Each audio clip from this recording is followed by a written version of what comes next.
Voilà. Alors, votre palmarès est grand et votre volonté de faire entendre aussi votre voix dans le développement de l'Afrique par le numérique est extraordinaire. Que faut-il, d'après vous, pour que l'Afrique sorte gagnante de cette technologie qui nous échappe un tout petit peu, parce qu'il faut dire la vérité. Hein. Oui. Bon, je dirais d'abord que les jeunes gens, les jeunes Africains en l'occurrence, je leur trouve beaucoup de talent.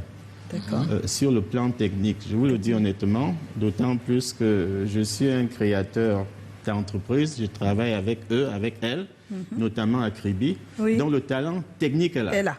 Et je dirais même la masse critique est atteinte. On a suffisamment de jeunes gens pour porter un projet d'Afrique numérique, ça c'est sûr.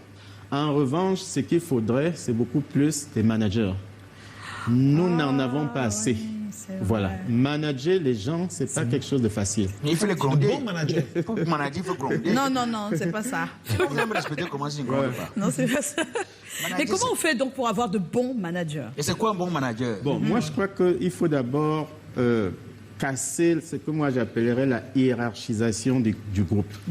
Quand j'ai fait mon interview à Microsoft, mes interviews, on va dire, je suis arrivé en costume cravate.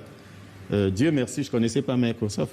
Mais quand j'arrive, je vois que tout le monde est en short, machin. Je ne savais pas distinguer le manager, qui est qui. Ça déjà, c'est un état d'esprit qu'il faut comprendre. De même, je vais vous donner un exemple. Mon manager, par exemple, celui qui était mon manager direct, lorsqu'il y a une présentation à faire devant Bill Gates et tout le monde, il choisirait un membre de son équipe pour la faire. Et non lui. Donc ça peut vous paraître anodin, mais je vous assure que ça a son effet. Quand je vous dis, à mon avis, c'est des gens extraordinairement intelligents. Ils ont compris beaucoup de choses. Et ils le font de manière naturelle, de manière spontanée. Et ça ne doit pas faire mal de laisser votre collègue faire des choses à votre place, par exemple. Absolument. Le manager n'a rien à craindre. Je vous ai dit, vraiment, le talent là-bas, ça ne se cache pas. On sait qui est qui. Il n'en a même pas besoin. Parfois, il ne venait même pas aux présentations parce qu'il est too busy. C'est-à-dire qu'il n'en a rien à cirer. Parce que c'est là-bas. Bon, ici, on a des égos. On a encore beaucoup de choses à apprendre. Ici, souvent, quand on dit comment tu as fait pour arriver là-bas. Qu'il sait. Voilà. Ça, c'est le problème du Camerounais, par contre. Donc, je m'efforce de répondre en disant...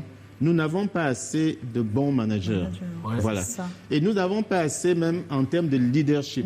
Aussi. Parce que, bon, Bill Gates ou bien Steve Jobs, voilà. Ça c'est quand même des gens, c'est des vrais leaders. C'est l'idole de... Voilà, c'est mon idole aussi.